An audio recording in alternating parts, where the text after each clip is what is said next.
I'd like to say a warm welcome to all of you, to our speakers, of course, and also to the audience. On behalf of iOS Press and the journal Environmental Policy and Law, I think we have a great session ahead of us. We're doing this because we want to celebrate the special articles which will be published in the journal Environmental Policy and Law in a very, very special section connected to the Stockholm Plus 50 conference. And we are very, very proud to be to be an associated event with the Conference Plus 50 conference. We also like to thank the partners for making this webinar possible: the Olof Palme International Center, the Global Pact Coalition, the International Center of Environmental Law, and the IUCN. And I'd just like to introduce you, many of course already know him, but Bharat Desai.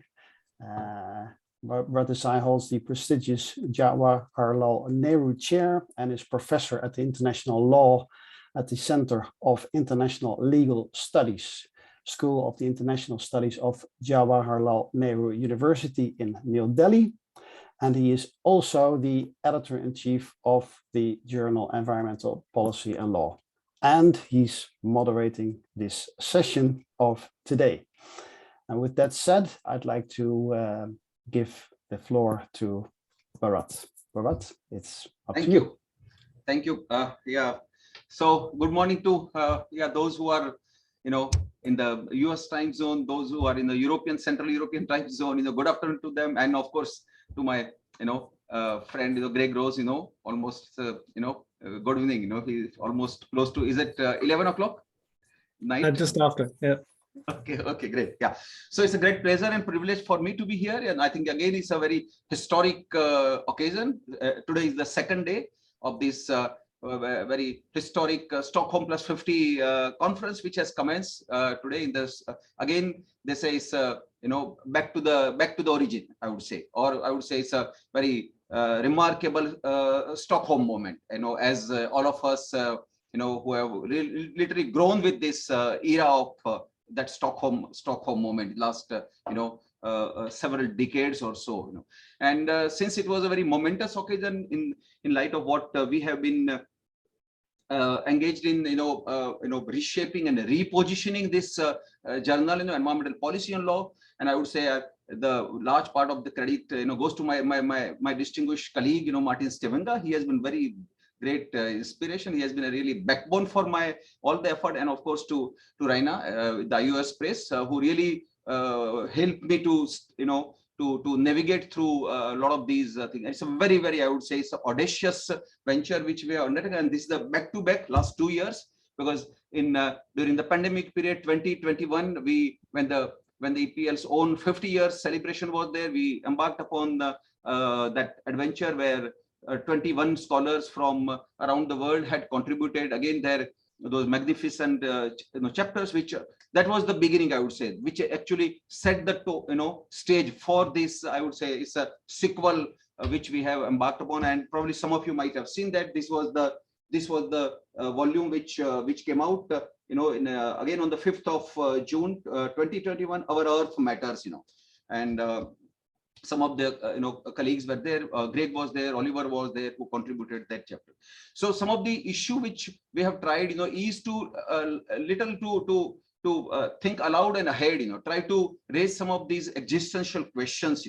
Probably it was, the stage was already set, as I already said, and that probably helped us to build up further, for the Stockholm Plus 50. And we started the process around April 2021, extending invitations to friends and colleagues around the world. And today, as the final contribution which has now gone to the press, we have 22 articles, chapters for the EPL special section on what I call road to Stockholm Plus 50 and beyond. And in total there are 30 contributors, outstanding scholars from around the world. Look at, so that could, I'm really touched by the warmth and the reaction contribution which all the colleagues who really rose to the occasion and provided, and that made the entire task possible. So that is what both the theme of the session and the theme of the book is envisioning our environmental future, Stockholm plus 50 and beyond, and some of the questions which we try to pose, I think they have become remarkable. Today, in fact, I was looking at the opening ceremony yesterday in Stockholm, where the United Nations Secretary General, addressed the world gathering, saying that please help us, to navigate through, somewhere some kind of a little kind of a prognosis probably had sipped in, and I think this was very remarkable. I thought I must read that little statement by the executive director of the United Nations Environment Program, and she very graphically she said that, well, if Indira Gandhi and Olof Palme were here today, what excuses would we offer up for our inadequate action? None that they would accept. They would tell us that further inaction is inexcusable, and this is what Inger Anderson, the executive director of UNEP, has been saying, and what Antonio Guterres, the Secretary General of the United Nations, has expressed the lament that the world's, global well-being is at risk. Earth's natural systems cannot keep up with our demands. It is a colossal collective failure. We haven't kept our promises on the environment, and that is exactly the kind of the searching question which we have. What went wrong? What went wrong? Does it really call upon us, to really to think aloud in the heads? And that is exactly what we challenge our panelists, the contributors, to provide us, something. And within the limits, it's not, I would say, a very ideal thing. It's within the limits of time and the responses which came from around the world. And also, it was remarkable, without any resources, without any kind of a support systems, this was possible. And I would say it's nothing short of a miracle, And I really I'm personally grateful to each of the contributors, that they made it possible. The credit goes to them, And so I now request my colleague, Marten Stavenga. Marten, shall we first, take care of the symbolic release of the cover, and then I move to the panel? Over to you, Marten. That's very good. Well, it's symbolic because it's work in progress that we're working on the production. But as you can see in the background, there are two beautiful covers.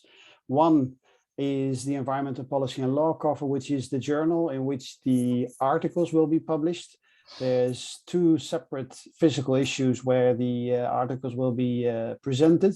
And there's also, and I have to point the right hand, yes, this one, there's a book form coming out. So a special dedicated book to this special section where all the contributions will be collated and they will present it in this book. So by this symbolic symbol, I would like to congratulate you all on this milestone achievement, and it's going to be a huge success. I'm sure of that. Thank you. Thank you. Yeah. Thank you, Marten. Thank you. And let me share that I have made a special request to our esteemed, colleague, and Professor Edith Brown-Weiss at Georgetown University, and she has kindly agreed to, write a forward for this volume. So maybe it will take some days. Hopefully, maybe by end of this month, or maybe early next month, we should be able to both the soft edition and then the hard copy should be ready.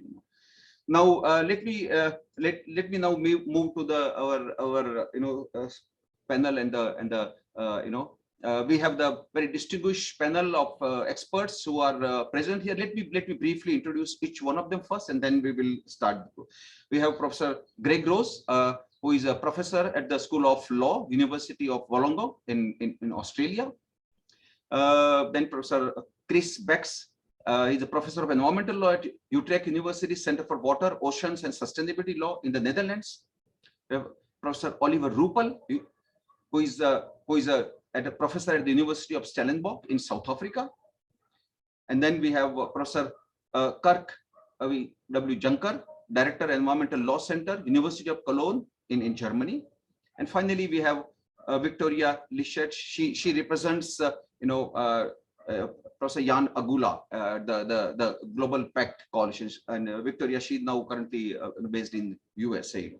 Now, let me start, because I think for our friend, Greg, it's too late, So I'll first give opportunity to Greg, maybe he can focus upon his own contribution for the volume, or maybe going beyond.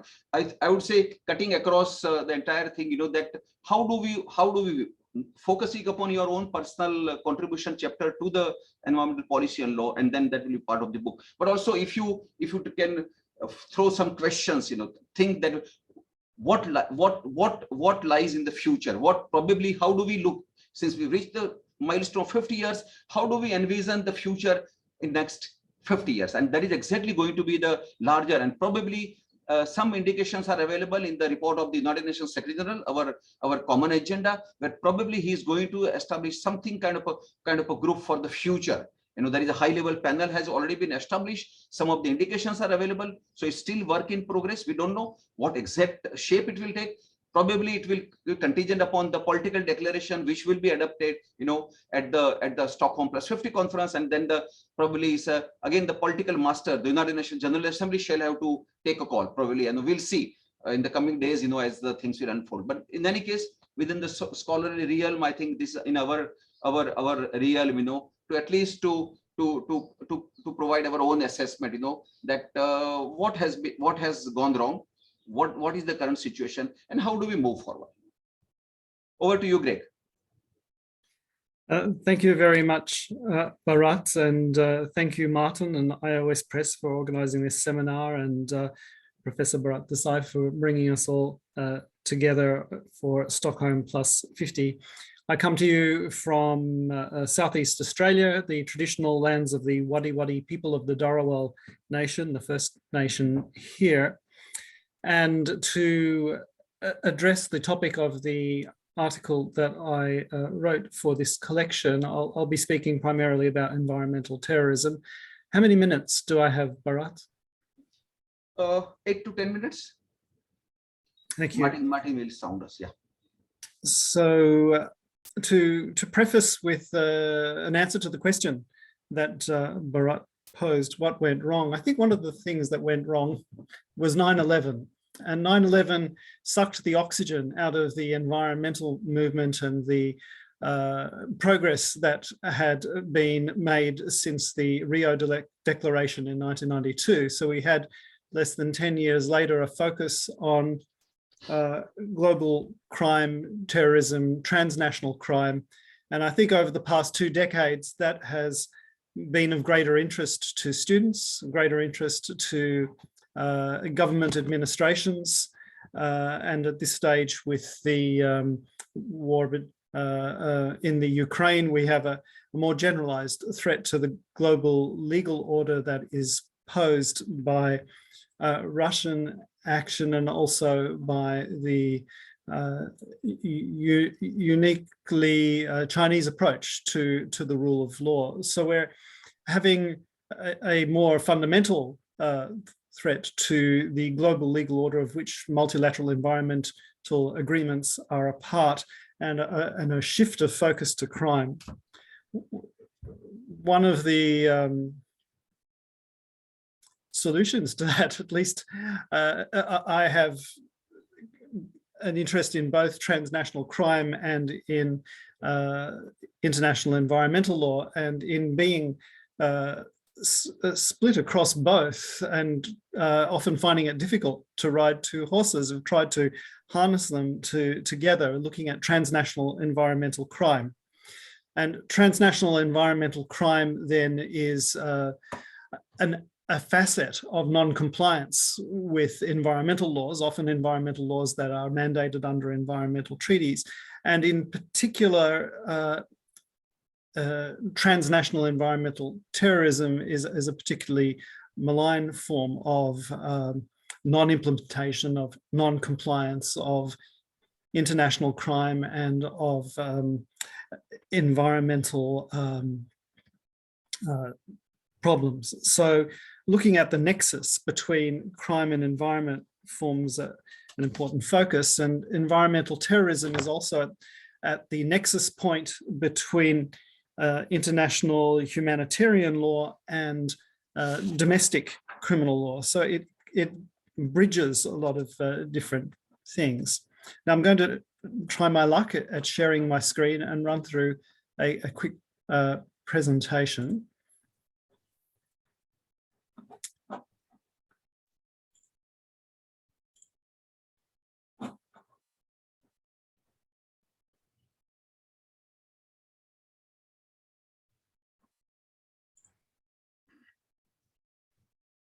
Now, do you have the presentation coming up on your screen? Not yet. Okay. Yeah. Yeah, it's fine. Thank you.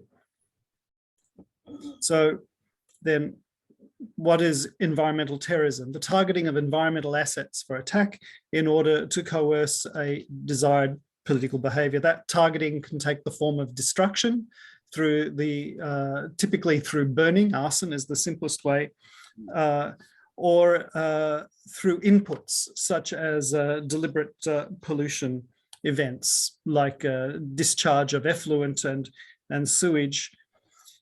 The difference between that and environmental crime is purely for convenience, for shifting of the responsibility of stewardship in order to save costs in a commercial enterprise. Whereas that may be an added benefit in the case of environmental terrorism. Environmental terrorism has the additional purpose of political coercion.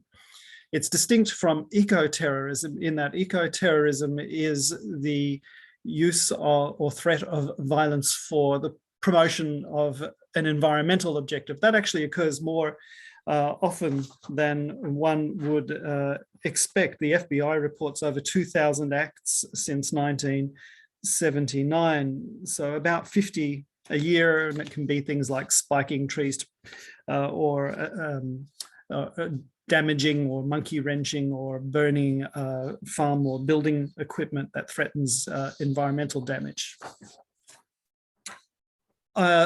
Also to be distinguished from environmental terrorism are environmental war crimes and ecocide. I'll come back to those at the end of or later in the presentation. So Israel forms a useful case study because there is incidence of environmental terrorism there. And so I'm going to use this case study without any prejudgment as to the political coloring or virtues of one side or the other in the various range of Middle East conflicts in which Israel is involved. The predominant form of environmental terrorism in Israel is forest arson. For example, in the hot summer months, the ignition of forest fires has become a common and deliberate act. In 2016, a wave of wildfires ranged from the north to the south of the country and destroyed hundreds of homes and struck dozens of towns. And fire investigation found that of the 80 fires investigated, 71 resulted from arson. 90% had been ignited as political coercion against Israel, which was at the end of the 20th century the only country in the world which had increased national forest cover. Another example of the use of arson has been incendiary kites and balloons that have been used to destroy thousands of hectares of forest and cropland which have been released from Gaza. And another aspect is the deliberate burning of tires to generate suffocating air pollution. Over 70,000 tires have been ignited in the West Bank. And there are other instances involving deliberate sewage releases. The most interesting and dramatic is one where a case where I cannot say that this was surely deliberate or not, and it was the major oil pollution event that occurred in February last year, where the release of oil from the vessel here, the MV Emerald, struck the entire Israeli coast, and you can see oiling up turtles, killing a sei whale, and depositing at 1,200 tons of tar balls, and requiring a $35 million cleanup that involved thousands of volunteers. Now, the oil was released about 15 nautical miles off the coast, just outside the territorial sea, in an area where the current, as you can see in this map, this is a map of the Mediterranean Sea. This is the Straits of Gibraltar there. The water actually discharges back into the Atlantic once every 14 years. So there's quite a slow recharge rate for the Mediterranean, and you've got this counterclockwise circulation, and down in the bottom right-hand corner where oil was released, it would then run up in a predictable current along the coast to the east and north. So there was international assistance in identification of the relevant vessel and oil pollution emergency cleanup, and the relevant vessel was one that was owned in Iran through a chain of companies, and there has been a grey zone war going between Israel and Iran now for a couple of decades. So the question is whether this was, as seems on circumstantial evidence to be the case, that it was a deliberate act of oil pollution.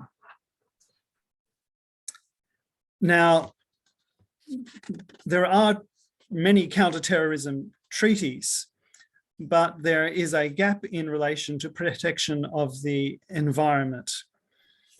And so this is my proposal going forward, that the UN Environment Assembly could propose the negotiation of a counterterrorism treaty to protect the environment.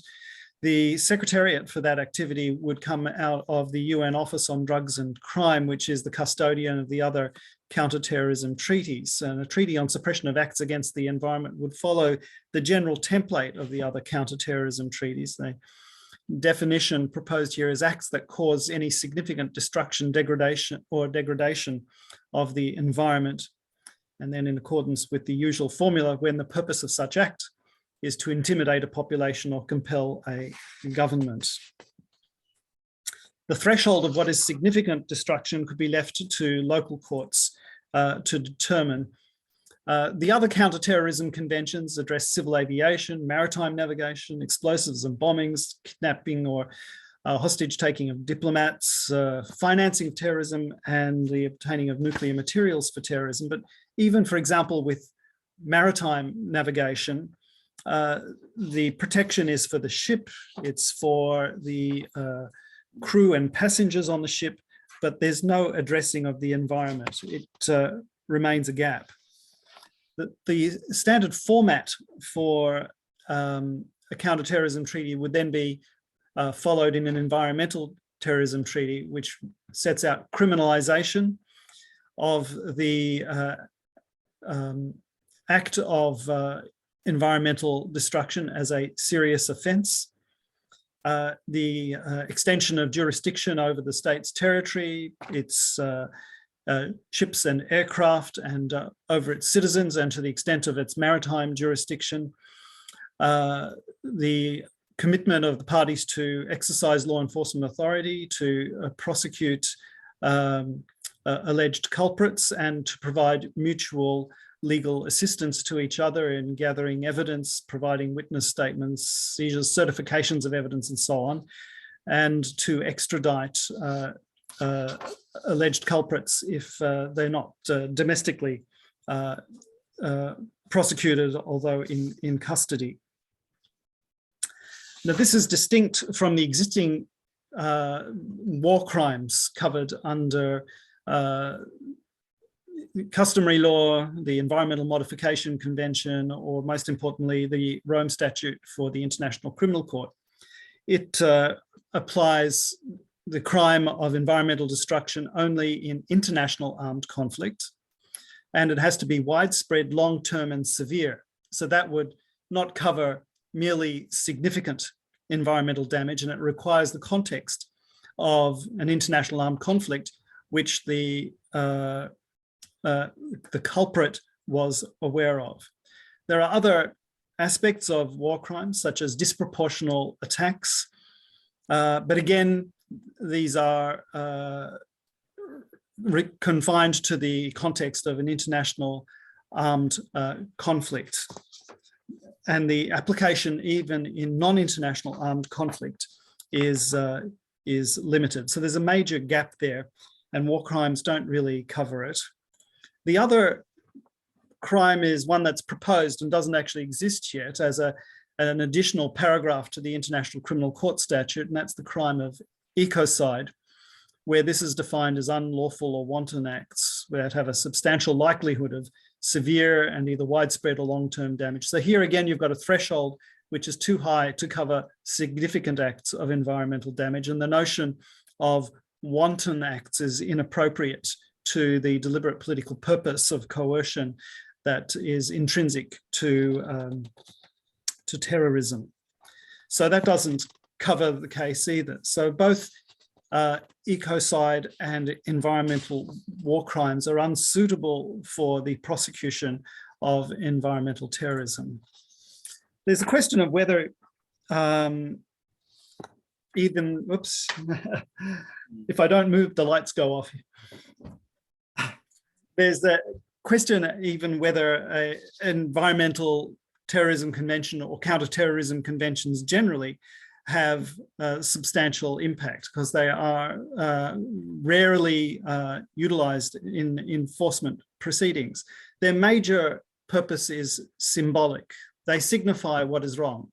As much international law does, it sets conceptual and definitional boundaries, limits, and provides a moral signifier. And coming back to where I started from,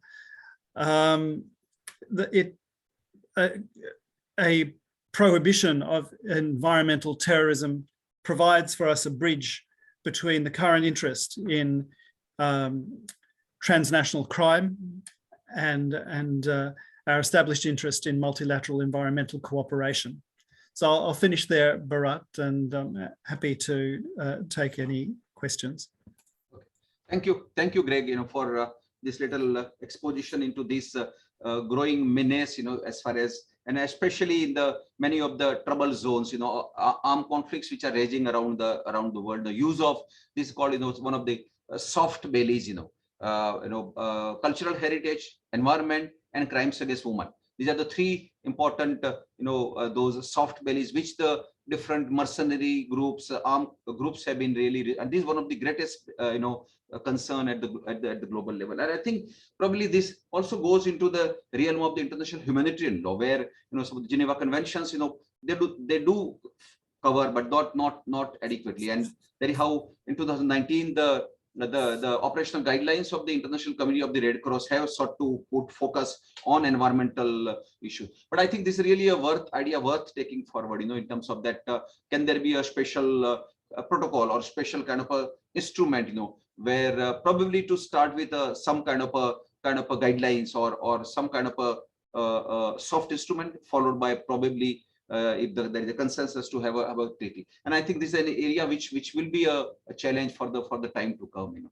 So thank you, Greg, for this little exposition, and at least to flag this issue about one of the, I would say, very, very difficult facet of this entire global environmental crisis which we face. So we move to our second speaker, Professor Chris Pact. He has provided a very excellent contribution on the circular economy. There is also another kind of a facet of the global environmental challenge. Over to you, Chris. Thanks a lot, Bharat. Well, if I start again by your question in the beginning, where are we and what went wrong? If you look at the figures you all know, like the Earth overshoot day with this, which is globally end of July at the moment, or in Germany where I live in May, or in the Netherlands where I work already at the 12th of April. Or if you look at the charts and the prediction of material use, where the ERP Global Resources Outlook predicts that the use we already have, the overextensive use of materials, will double in the next somewhat 30 years. And that concerns all kinds of materials, inclusive even fossil materials. If you look at these facts, and if you look at the other, on the other hand, on international law and the topic of resource use, the topic of circular economy, the topic of efficient resource use, then the results are quite striking, because there is almost nothing there. Now, if we on a global level, we do not have a real framework which addresses the problem of efficient resource use, of global limits of resource use, and of closing circles in resource use and circles in product use.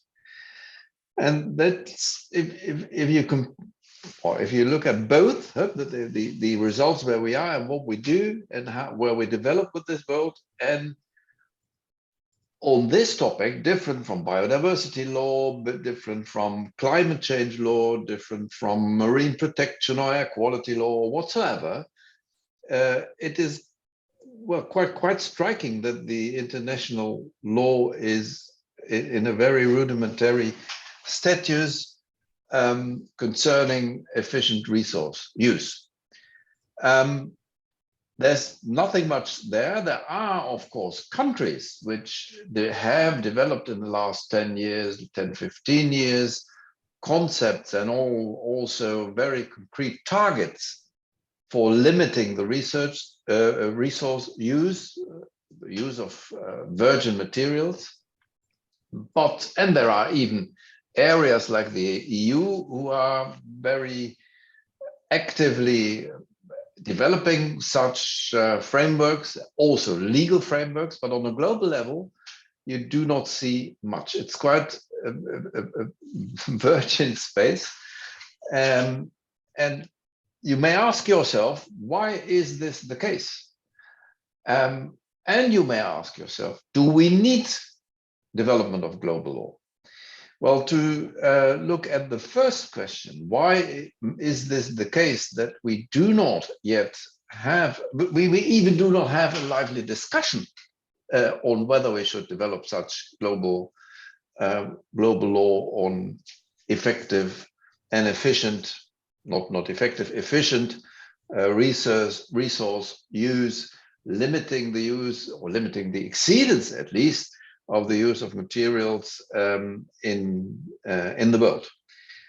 Well, what may be a reason? There may be some reasons, and one of the reasons may be that there is not such a direct relation between threats we face and we can see, we can identify, like sea level rise, change of climate, and on the other hand, the effectiveness or not effectiveness of resource use. If you look at pollution of marine environments, for example, this relation between what we want to regulate and what we see, why we want to regulate this and what the effects are, is quite straightforward, is direct. Also in the climate law discussion, well, we have a very, very straightforward and clear relation between if we consume more than this amount of ppm of greenhouse gases, or if we emit more than this, then the level will rise at least such to, I don't know, 2 degrees, 3 degrees, and then we will have these effects. So there is a very strong relationship between what to regulate and what the predicted effects are. In the area of efficient resource use, this is not the case. We know that our resources are not limited. We have, of course, an overview of critical raw materials, which are perhaps the first one to look at, which will really become critical and sell them within the next 20 years or so.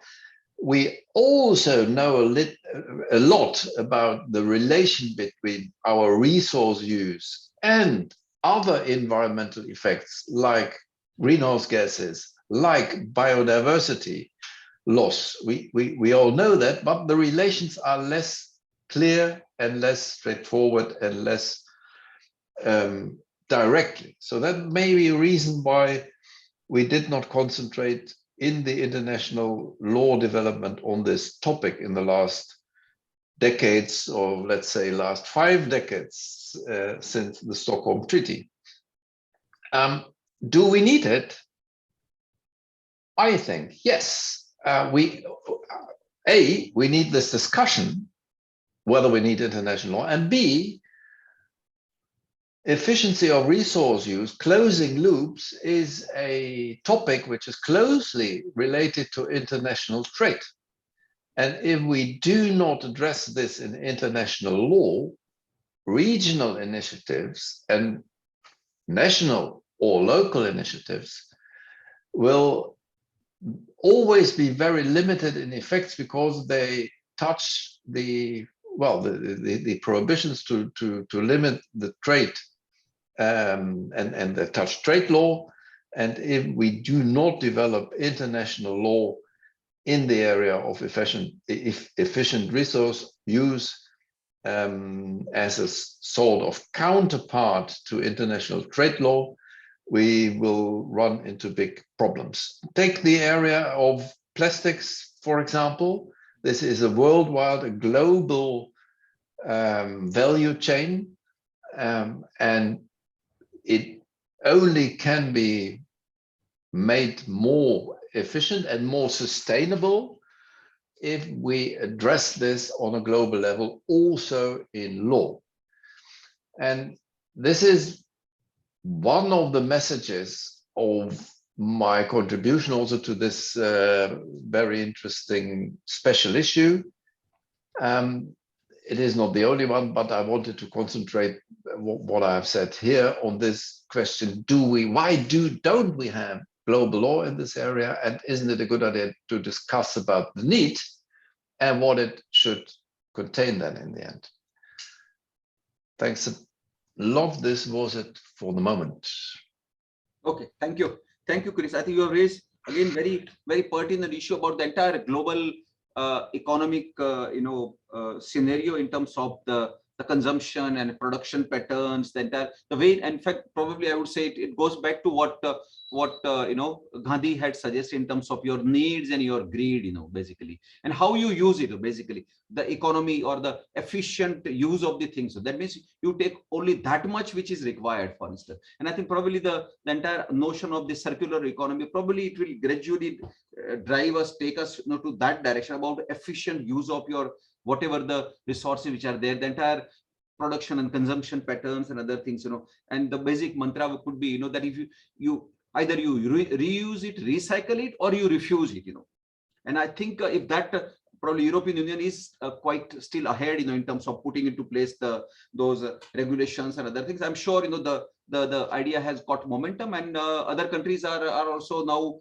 gradually probably catching on with this through their policies, regulatory mechanisms, and I would say the institutional mechanism. But probably we will won't be far behind if there is a kind of a global. We don't know yet. Probably under the UNEA probably mandate or a direction. Probably there could be a kind of a global movement to have an instrument, probably in the years. So probably since the process for plastic pollution has been triggered, I don't know whether they can ride couple of horses at the same time. It's not possible. So let that diamond, it probably is few years down the line, but I'm sure circular economy is the future. Thank you, Chris. Thank you for your this contribution. Now to pick up from where Chris has raised the issue, including about the recycling, reuse, etc., and about it, because it also impinges upon the trade. We have again excellent contribution by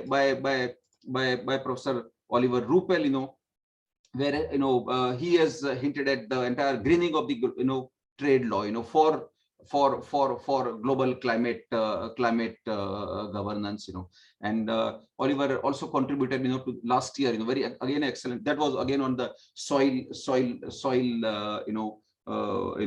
pollution, etc. So over to you, Oliver. Thank you very much, Bharat and Marten. And first of all, congratulations to both of you for all the hard work. I know, Bharat, that you spent sleepless nights over this and already last year, and we really appreciate your hard work and your leadership in this regard. And Marten, also to IOS, of course. So I haven't prepared a presentation, but I want to just share also a few thoughts from my side. Where did we go wrong? I think that's a very important question. And I attended an international conference yesterday, in fact, in Austria.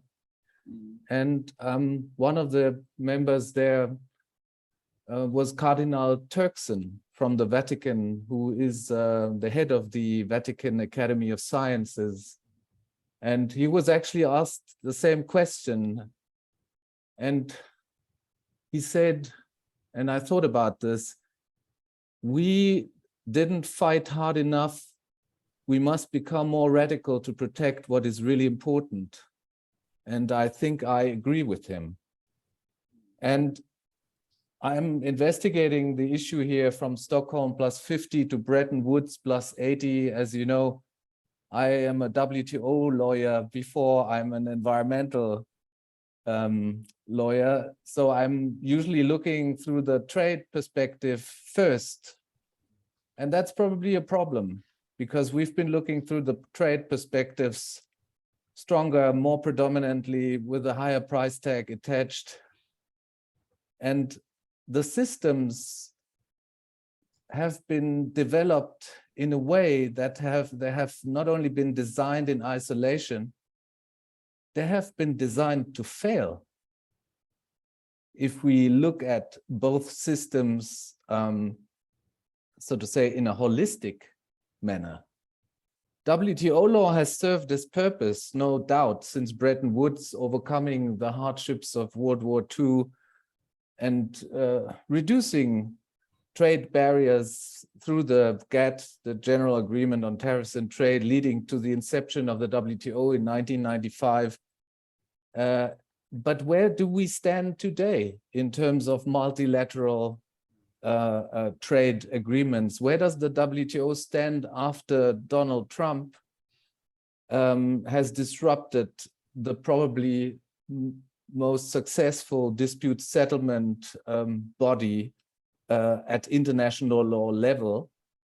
And where do we stand in terms of trade, acknowledging the fact that we now, in light of what is happening in the Ukraine, we're heading into a crisis that is not only superseded by the climate crisis, but more specifically, and that from an African perspective, of course, a food crisis, where the Ukraine is threatening, especially poorer countries, to be afforded with what they need to sustain their populations, their livelihoods, and trade is also a barrier in that regard. And we have tried to dismantle this apartheid between the climate protection system and the trade system, because we are trading in the Anthropocene. And the Anthropocene is what is important for humans, but what also has been caused by humans in terms of the threats to the environment. And we try to point out various overlaps where the systems actually collide with each other, where trade law is, so to say, not incorporated into the climate governance system on the one hand. On the other hand, trade law is dovetailing climate protection. And we, of course, compare systems that have not been meant to be compared, that have not been meant to complement each other. In fact, they have been developed in times when climate change was not even on the agenda, especially the WTO, and not to speak of the GATT, but where the means provided by these systems, also in terms of how multilateral environmental agreements like the UNFCCC are brought into the wider context of the operation of the WTO, carbon border adjustment mechanisms, agricultural subsidies, technical barriers to trade, dealing with food chain and value chain disruptions, all of the attempts that have been made over the past years in terms of the environmental goods agreement, the reduction of subsidies under the agricultural agreement and trade, they are not really leading to what would be envisaged in a context where both systems could be, I don't know how to say it, amalgamated in a way where the climate protection system could, one, perhaps benefit from a good dispute settlement mechanism, which is not present to the extent, and where the WTO could then also be brought into the context of what is needed most, because if we don't manage to get a grips on climate change, and that I think is overall the crisis that is probably most severe, then our international trading system will definitely not benefit from that development or non-development.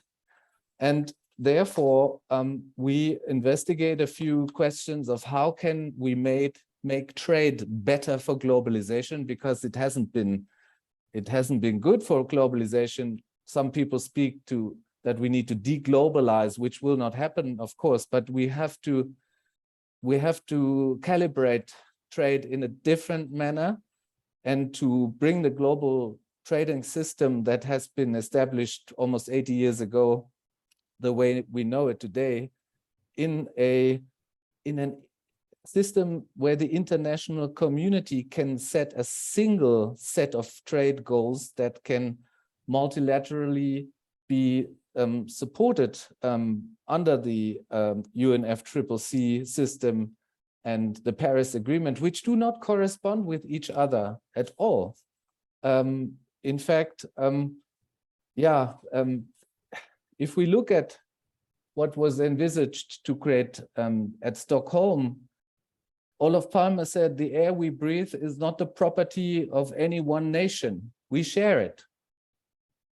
And I think in that sense, we have to take this message serious, and we have to ask, how can we improve those fragmented systems to bridge that conceptual apartheid in the multilateral systems, in the international trade law system, for the benefit, for the protection of the human environment and the global climate governance system to coincide. And I think looking towards a World War III, which will hopefully not happen as the outcome of what we experience in the Ukraine now, we probably have to be more radical in the way we think, also as international lawyers, in order to finally come up with systemic change that leads to a more holistic application of the law, responding to the most important issues of our world. And they are not only environmental, but they are much more than that. Trade plays a huge role in this context, because without trade, we will not survive, and we have to keep trade flowing, but we need to do this in a different manner. And the currencies that we utilize in the different systems, the price tags that are involved, they need to also correspond with each other. And I'm saying that on the one hand, we have finance, but on the other hand, we have carbon credits. And these need to be brought into a corresponding scenario in order for us to be able to live more sustainable in future. That's my 5 cents. Thanks. Yeah, thank you, Oliver, for raising quite a couple of those very, very important issues, especially on the entire, zigzag trade, that really, lubricates the global economy. And a couple of those troublesome questions, you didn't mention them very clearly, but I think, they speak for themselves, that the way in with the trade, like we have been starting with what Greg mentioned, in terms of a couple of those things which are used as instrument, what actually, makes a very deleterious effect on the global environment. They are all components of those contributing factors in bringing down the things, and this could be trade, for instance, what we see, you alluded to the food, use of food as a, for instance, I just wrote a piece on use of food as a weapon of war, and you could see the figures are alarming, the way in which, and that contributes to poverty and hunger. 844 million people, as per the FAO reports, they suffer from chronic hunger. And 2.37 billion people do not have access to the adequate food, for instance. That speaks volumes about it, for instance. And like, for instance, both in our neighboring countries, India had to supply, shipments of wheat, to the now Taliban ruled Afghanistan, and then there were no, the corridor was not available. India had to really bring in the World Food Program to supply those, trucks, laden with some 20,000 tons of wheat, which to the desperate Afghan population India supplied. And the same thing unfolded in our neighborhood, in Sri Lanka, with the riots breaking out and economic meltdown. Again, India sent the sheep loads of rice for the Sri Lankan people. Look at the acute level at which we really struggle to survive. And I will not mention much about how the European scenario, where oil and gas are up for thing, even under the apparent reason for sanctions imposed on whoever. But the very fact that the EU, all 27 countries, EU bloc has decided to curtail free flow of gas and oil, across the borders, and that speaks, that the prices are skyrocketing. And so if we go by the free trade, free movement of people, goods, and across the borders, and then this is exactly what will. So I think that's the troublesome questions. Thank you, Oliver, for raising them. Thank you very much. Now we move to another important contribution by Professor Kirk. He has provided an excellent contribution on reparative legal regime for the climate-induced migration. So as we know that the climate is one of the important exacerbating factor for multiple issues, including like, for instance, how the global economy could be affected in various facets. Like even one of the important contribution which we did was on how sexual and gender-based violence gets exacerbated. The UN Women is actually really concerned about that, and how climate-induced migration has become one of the biggest global concern. And I think Kirk's contribution speaks about how that reparative justice, that I think that will be really another futuristic area in which probably we'll need to take a peek. And over to you, Kirk. Thank you. Okay, thank you very much, Bharat, and thank you for organizing our panel today, and certainly for editing both the book and the journal. And thank you to Marten as well for organizing both the book and the journal and putting up with all of us missing deadlines, I'm going to guess, because I know I do all the time. Actually, my idea about speaking about the future is going to be to say that we don't have much future when it comes to climate. So it's a very short future. If you follow the IPCC, we've already wasted 8 years out of the 16 that they gave us when they named it, and we've got 8 more to go. With that in mind, I am limiting my remarks to climate, not environment generally. I'm limiting my remarks to migrants. And as I've just mentioned, I'm limiting my remarks to now. Insofar as I am, my remarks are also shared by my 2 co-authors, Mrinalini Shinde and Saskia Munster. There are 2 elements of citizen participation and citizen perspective that I would like to begin with. One of them is rather obvious, and as Bharat has just said, we already have climate migrants. There are people moving across borders already, and we should be looking at what is their perspective on this problem. The second point that I would like to make then from citizen perspective is a question of legitimacy. In international law and in domestic law, as lawyers, when we talk about legitimacy, we're very often talking about it from our perspective, and almost as if we need to exercise or to encourage political will to be exercised to justify a legal regime. I would rather look at it from the citizens' perspective, because the citizens have different cultural perspectives of legitimation, and they should, and they're perfectly welcome to do so. And there's not one size fits all sense of making something legitimate in that regard.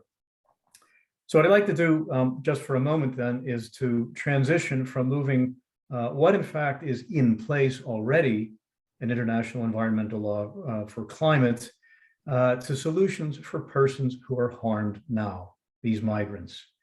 So what is in place right now, and much of the literature, I know there are a number of common law lawyers in the room, and so I think they might find some support or understanding for what I'm about to say. I am puzzled and annoyed at the amount of literature that wastes time looking for definitions to terms. This is, if you know Samuel Beckett's play, this is waiting for Godot. Godot is never going to come, and it doesn't matter. If you ask language people, the people who really study how language works, they would point out to you that most of our language gets its meaning from usage, not from definitions. And while we're playing with those definitions, and here I maybe am sharpening my knife a bit toward my civil law colleagues, while we're playing around waiting for those definitions, just as as was pointed out in Greg's first presentation on terrorism, we've had great problems to be able to define terrorism. And while we're waiting for that, things continue to happen.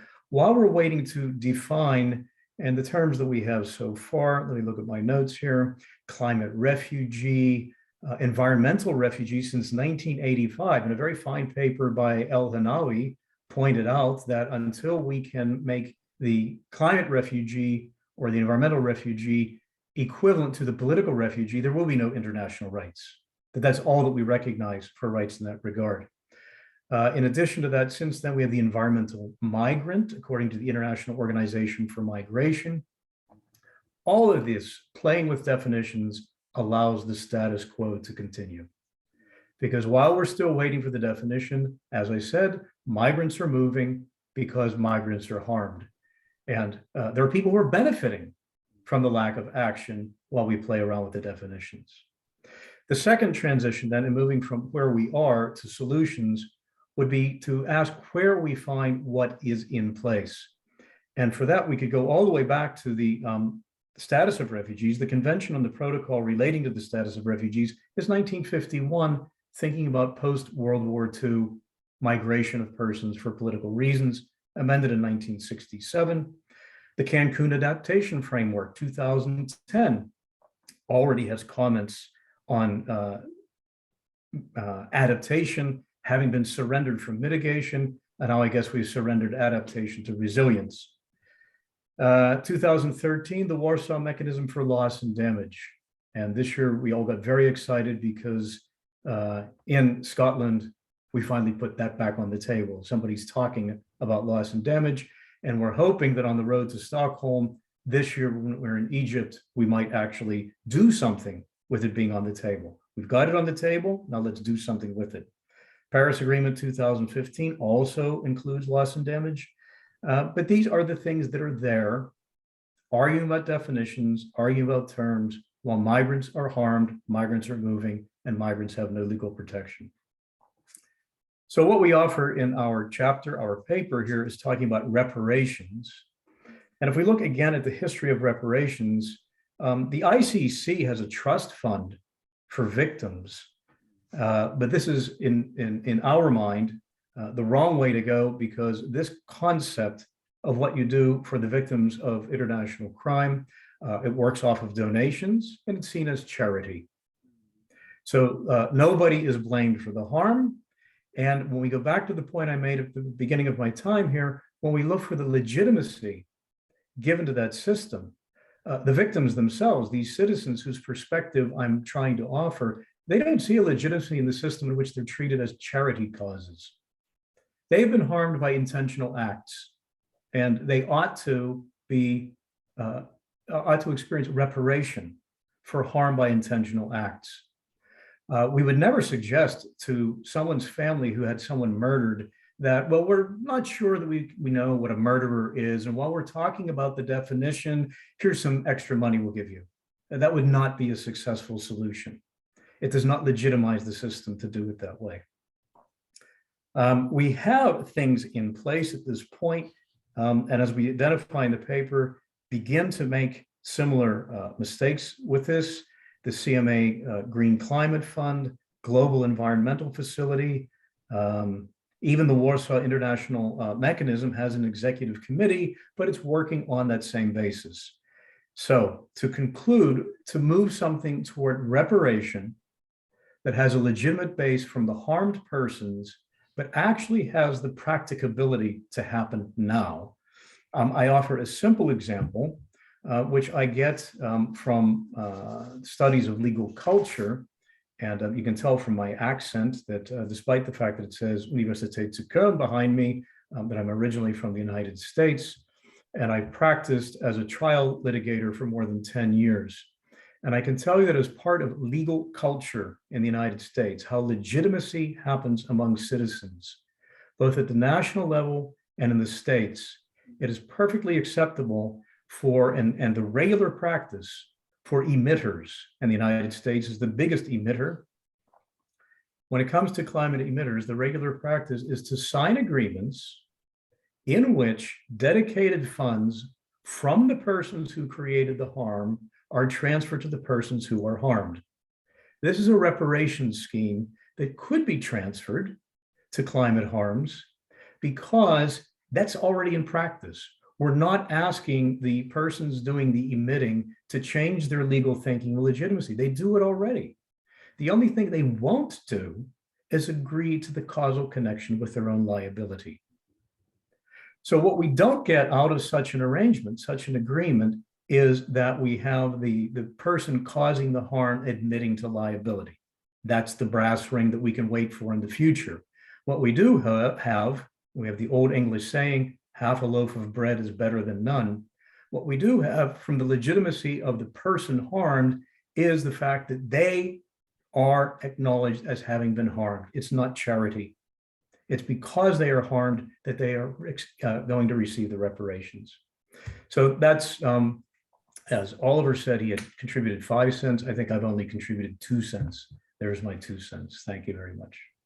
Thank you, Kirk. You raise very troubling questions in terms of entitlement, not charity. I think that is exactly what probably the world will require. Because the entire charity-based approach has been at work in terms of, and that speaks volumes about the global exodus of the refugee, all kinds of refugees, especially from the war zones and others. That also is is it again a natural phenomenon, or is it something which each crisis probably, and who benefits from these crises? Where the people, when the bombs are raining and something, the people are leaving their homes and hearth. So where do they go? And so creative probably. These are some of the, we don't ask this very tough question, troublesome question as to who does it, why it is done, I think scores of people and what happens to them. And especially in terms of what Kirk is mentioning is that, can you measure up the misery which you generate, basically you are talking about the misery, human misery, pain and the suffering, can you value it? And who is responsible? Can you fix the responsibility of the states? So these are very troublesome questions. We don't know what direction this thing is, because the climate regime is literally floundering. And I think some of the climate litigations which have grown, some of the countries which have now started is some jurisdiction, it has already started. So we don't know, but we have to really, create, some kind of a clear, a clarity in terms of defining a refugee, rather than instead of political persecution. The net has to be widened up, in terms of people who are forced because of the climatic conditions, for instance, that you create, or even the scorched earth policy, which is sought to be followed by different groups, scorched earth policy, burning of forest and oil, destruction of oil wells and plenty of the, human mind is very, very innovative. So they find out all the tools and techniques, and I think that this really offers us some kind of a ray of hope, in terms of, people who have no fault of theirs, they just suffer, and can you really mitigate that, as a kind of attack. Thank you, Kirk. Now, finally, we come to the final, presentation, by Victoria Lichet. She is presenting on behalf of our colleague, Yann Aguila. Yann is busy, he has been teaching at Sciences Po in Paris, and is a practicing lawyer, and he has contributed again a very, very thought-provoking article on global common interest, and I think this is again that has to be demystified. We have seen enough, from common heritage of mankind to common concerns to now issue of common interest, that what does common interest entail? Over to you, Victoria. Thank you very much, Bharat and Marten, for inviting me and organizing this webinar. I'm very pleased to be here with you today to envision our environmental future and talk about potential solutions to the triple planetary crisis. We clearly need global environmental regulatory approaches and institutional effectiveness to preserve the environment. And we do have some solutions, and I'm optimistic that we will eventually get to a new form of global environmental governance. I'm just hoping we won't wait too long, or won't wait until it's too late. It's very upsetting that the world leaders recognized the dangers facing the environment already 50 years ago, and that we still face grave danger despite the efforts of so many. So today I'd like to talk about the reason why international environmental law can be inefficient as it is today, and about the potential solution that we could implement. And I'm going to use the example of the Global Pact for the Environment to illustrate this. There are a few issues. First, we have not been successful yet in creating strong international environmental law treaties. And also, we have difficulties in implementing the more than 250 existing multilateral agreements. And another problem is that we also have been too technical for the past 50 years. The agreements that we have adopted are very specific. They deal, for example, with greenhouse gas emission or water pollution, for example. So we have a very fragmented approach of environmental law, which is not bad per se, but we also need a larger text on the environment as a whole. And this is actually the whole purpose of the Global Pact for the Environment, regulating the environment as a whole, not only air pollution or biodiversity protection, for example. The aim of the Global Pact is to globally recognize the founding principles and rights of international environmental law. So, for example, it would recognize rights and duties such as the right to a healthy environment or the duty to take care of the environment, but also the right to information, participation, and justice in environmental matters, or the principle of non-regression, for example. So, like a constitution for a country, or like the Pact of 1966 on human rights, this text would be the foundation for the development of international environmental law. And to give a bit of context on the Global Pact, in May of 2018, the UN General Assembly adopted a resolution paving the way for the negotiation of a Global Pact for the environment. Then, 6 months later, in December of 2018, the UN Secretary General published a report that emphasized this need to strengthen international environmental law and its implementation through a global and unifying international treaty that would recognize all the principles of environmental law. So back in 2018, we were all really, really optimistic about the possible adoption of a global pact for the environment. Unfortunately, when the negotiation around the pact took place in Nairobi in June of 2019 at the UN Environment Programme, the choice was made to adopt a simple political declaration rather than a treaty, because despite support from a lot of states, the project was also met with strong resistance from major states, not to mention Russia and the US.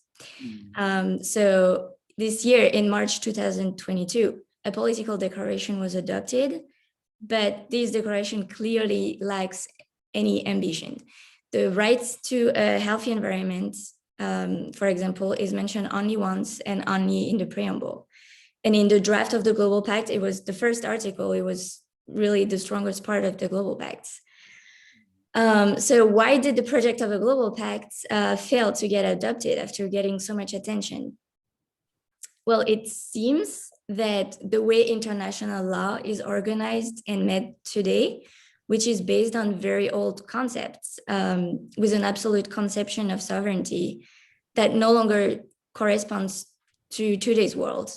The absolute interpretation of sovereignty leads to a decision-making process that still upholds the precedence of national interests over the global public interest. And the international lawmaking process often requires unanimity or at least consensus among states for any decision to be taken. And this leads to the failure of any new ambitious text and only allows for soft or extremely moderate international norms. And this is exactly what happened with the Global Pact. States did not agree on a binding text, but adopted a political declaration because not binding. So our classical conception of diplomacy does not allow states to tackle the new challenges that we are faced with. So what could we do about this? So my colleagues, Yann, Aguila, and Marie-Cécile de Bellis, in their article on the concept of a global public interest that will be published by Environmental Policy and Law, they say that the changes international law has undergone during the 20th century and the emergence of a global public interest, which the environment as a whole is part of, call for a more cooperative approach through joint actions and common global rules. They also use an illustration from Io Benvenisti, who in one of his articles, he used this great illustration that says that we have moved from a world of separate villas to a world that is shared in like an apartment building. So international law was conceived at a time when states were like people living in individual houses far apart. But today, all states are in a large apartment building where each state has an impact on its neighbor. And we also have common parts like airspace, the Antarctic or deep waters, for example.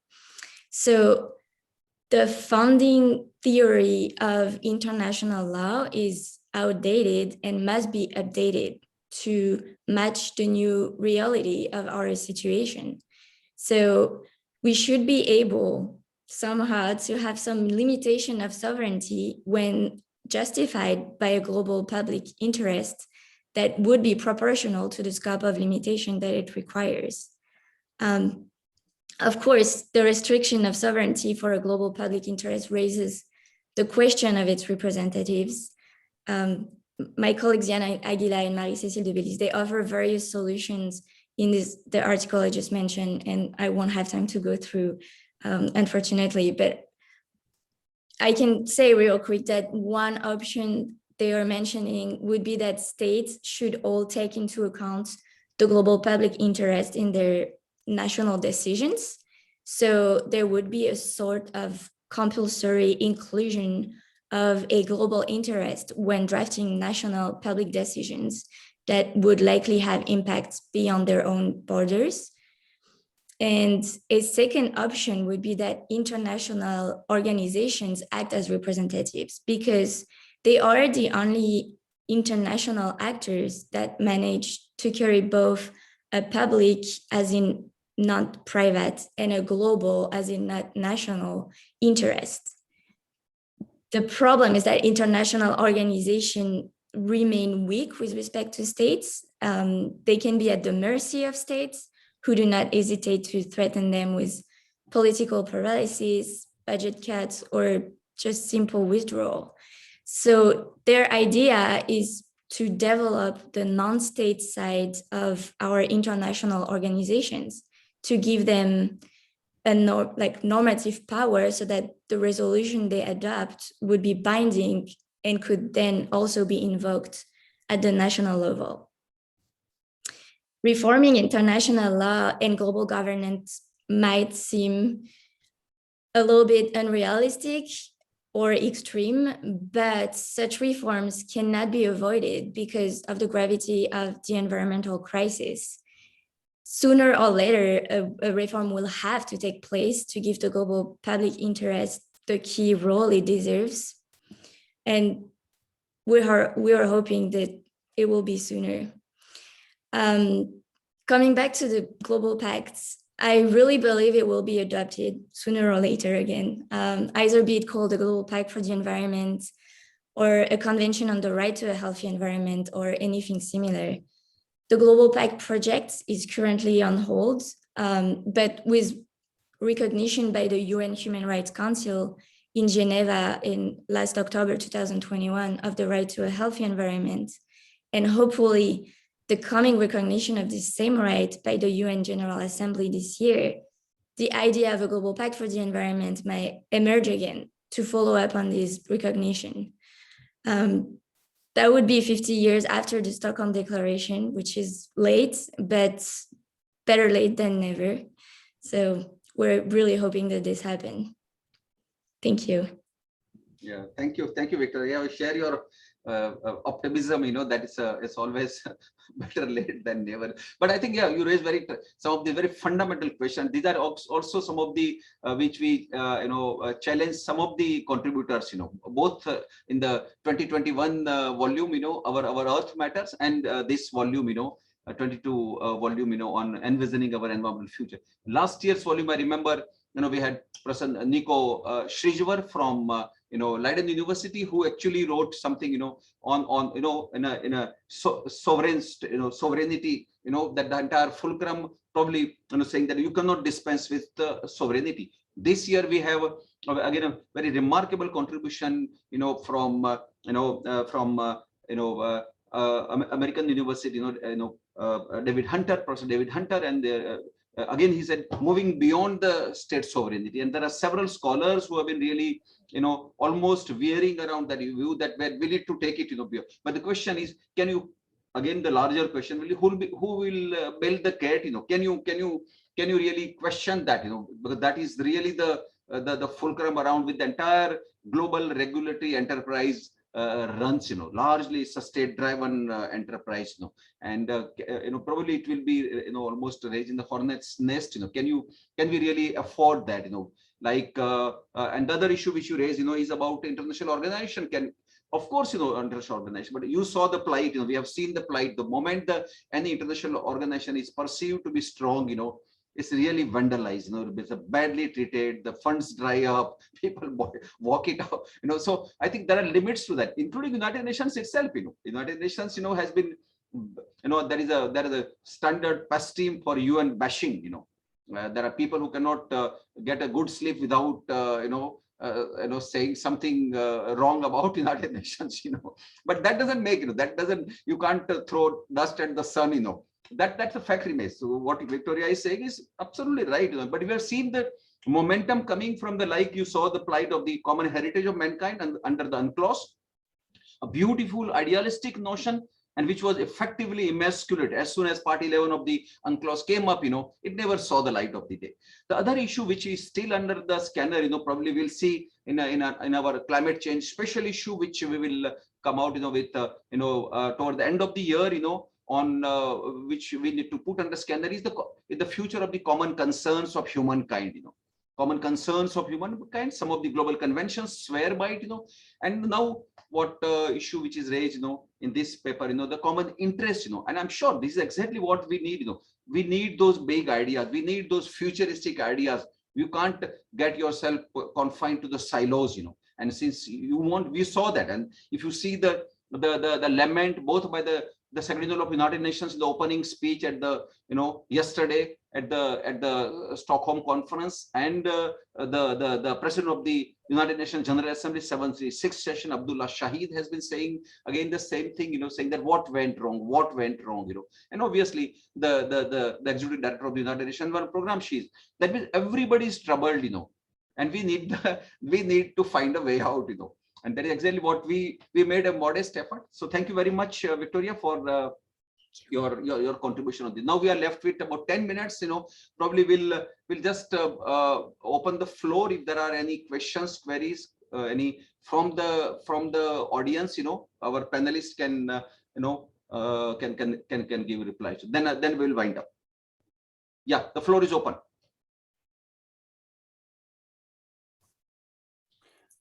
So anyone who wants to ask any question or comment, please introduce yourself and be very brief. We don't have much time now.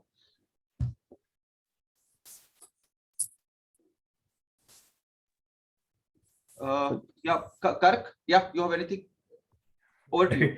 Thank you, Bharat. I was asked a question, and I think it only came to me, so I'll repeat it here, where a comment was made. What I was suggesting is only that a responsible state must accept climate migrants because of the responsibility of having been a high emitter. And that can be agreed to in a settlement document, just like states already agree in settlement documents with their own emitters in domestic law without there being a finding of liability for that person. They just say, we're paying this money. We're not saying we did it. We're not saying we didn't do it, but we know who has been harmed. And so we're doing this. And I'm just suggesting that on the international scale could be done by emitting states being in agreement then to accept immigrants due to climate and acknowledging they have been harmed. This is not charity. You have been harmed, come to our state. We're a high emitter, but we're not admitting a direct causal link to you. That was all I was suggesting. Okay. I believe there was one question for Greg. From his presentation, which was put into the chat. I'll just read it out loud. Yeah. Is it not necessary to frame this presentation on eco-terrorism within the context of the unlawful occupation of territory and systemic denial of basic civil and political rights and economic, social, and cultural rights of a desperate occupied population? ? Consider, for example, denial of access to water and deliberate targeting of water infrastructure. Thank you, Martin, and thank you, Owen, for the question. The question itself reveals a certain amount of misunderstanding of the facts of the situation. And I'd recommend perhaps, Owen, if you were to follow some of the views of Alan Shatter, the Irish past Minister for Justice and Equality, and I think also for Defence, who has a more detailed appreciation of the subtleties of the political conflict. So I think the question itself reflects a bias and misunderstanding. But if we were to put that into a more pointed answer, would it be appropriate to set on fire English forests and to deliberately pollute English streams and villages as a result of Irish perception of itself as oppressed by English dominance and hegemony. Is that an appropriate response for an environmentalist to advocate the burning of forests and pollution of water streams? I find it unacceptable.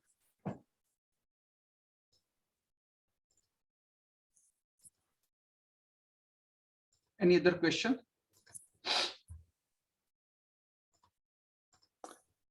I believe there's one additional open question in the question and answers section. That question reads, very briefly, relation between climate-induced migration and climate adaptation finance. Is that a topic that one of the panelists wants to take up?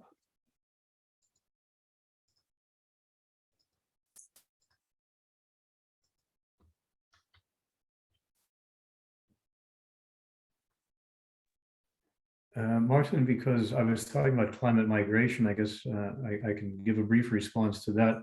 Okay. Again, I would go back to the idea that migrants are happening, they're happening now, and there needs to be a legal tool to give them recognition as having been harmed through reparation and not adaptation finance that's charity.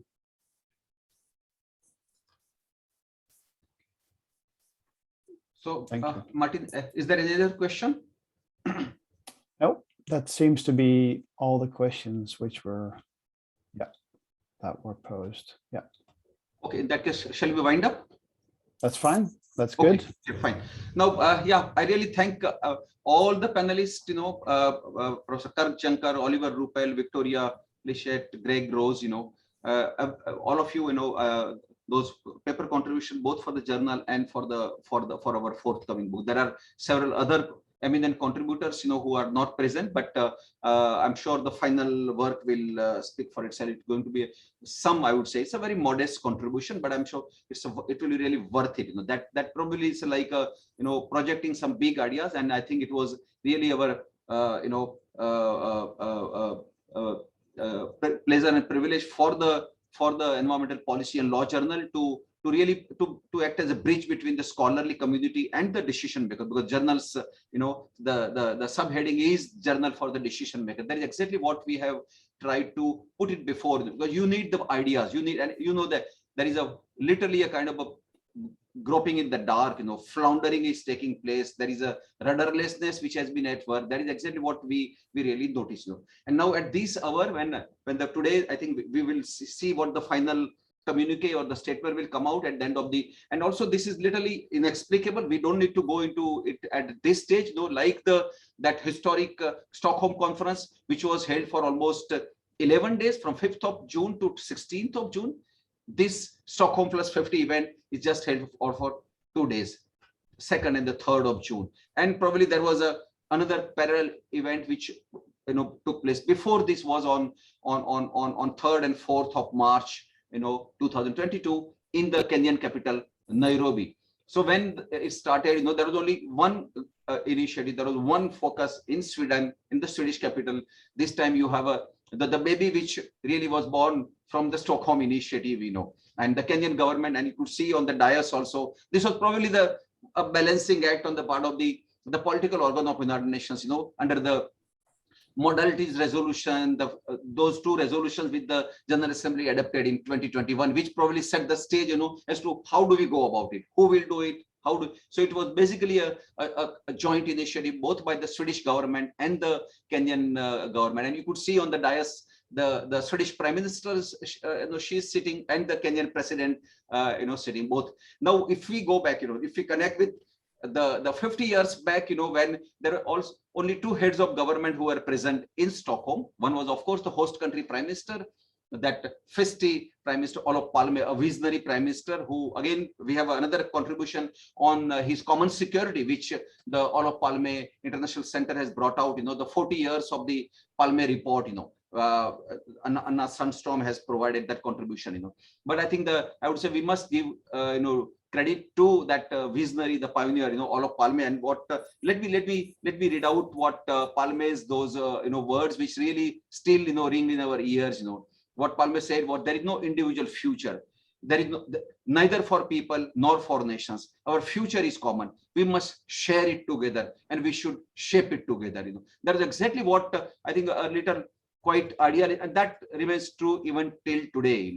That there is no other individual future. No single country can really try to do it or try to come in the way. And so that is exactly what in the words of what Victoria said, the common interest. It's in our common interest, and that is exactly what we try to put it together. It's our common future, envisioning our common future, environmental future, which we try to do. And in the words of what I would say, again remembering another head of government who was present, she was specially invited, the late Indian Prime Minister Indira Gandhi. She again shared the enthusiasm. She was the cynosure of all eyes in Stockholm. We have another remarkable contribution by one of our former cabinet ministers, Dr. Karan Singh, who is now 91, and he was member of the official Indian delegation, and he shared the article, and where I quote what Indira Gandhi read out, in Stockholm in her address, citing the Indian one of the leading text, Atharva Veda. She said that what of thee I dig out, let that quickly grow over.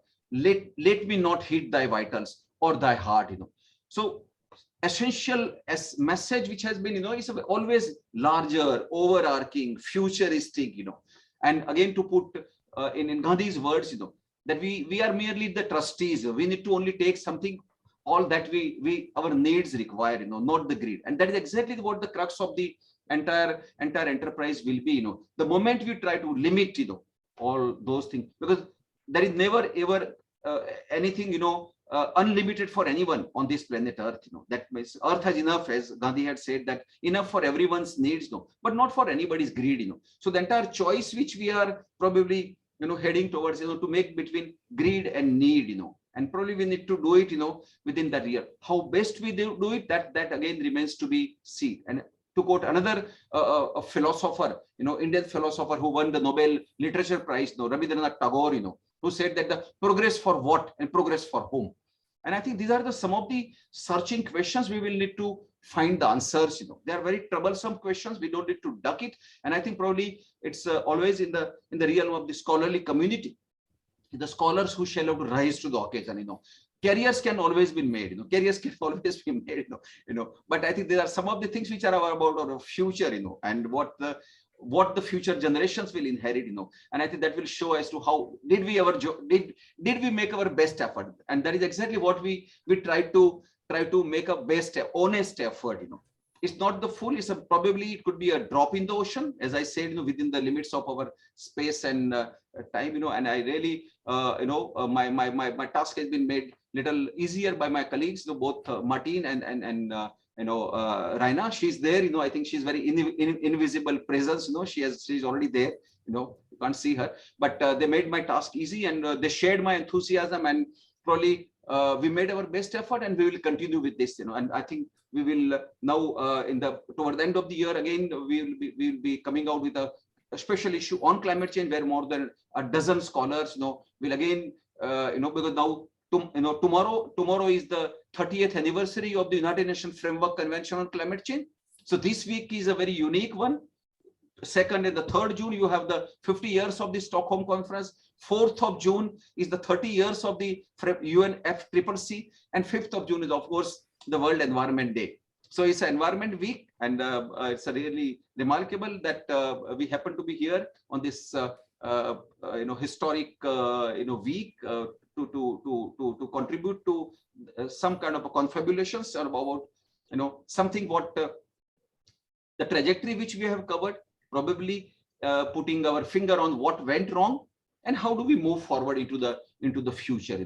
So I think that our effort will really continue in that direction, and whether we'll succeed or not, how do we move forward, how much time it will take, the answers is only the time can provide the answer. What lies in the womb of the future, only time can tell us. But at least we need to make the effort. The result is not in our hands. Like that Indian classic, that Bhagavad Gita has been saying that you need to make the effort, leave the outcome, to whatever you believe in. Probably you may believe, may not believe, but something in the womb of the future. So I think we we stop here, and I thank all the panelists again, all the participants who have been here. And again, I thank my colleague, Marten. Over to you, Marten. Okay, well, let me just thank you, Bharat, and thank you all the speakers for your contributions today. Thank you, Greg, for certainly this late time of day for you.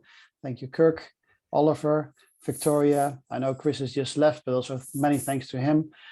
Again, thanks to you also, Bharat, for moderating this wonderful session. Everything of today is recorded and will be available on the journal's website.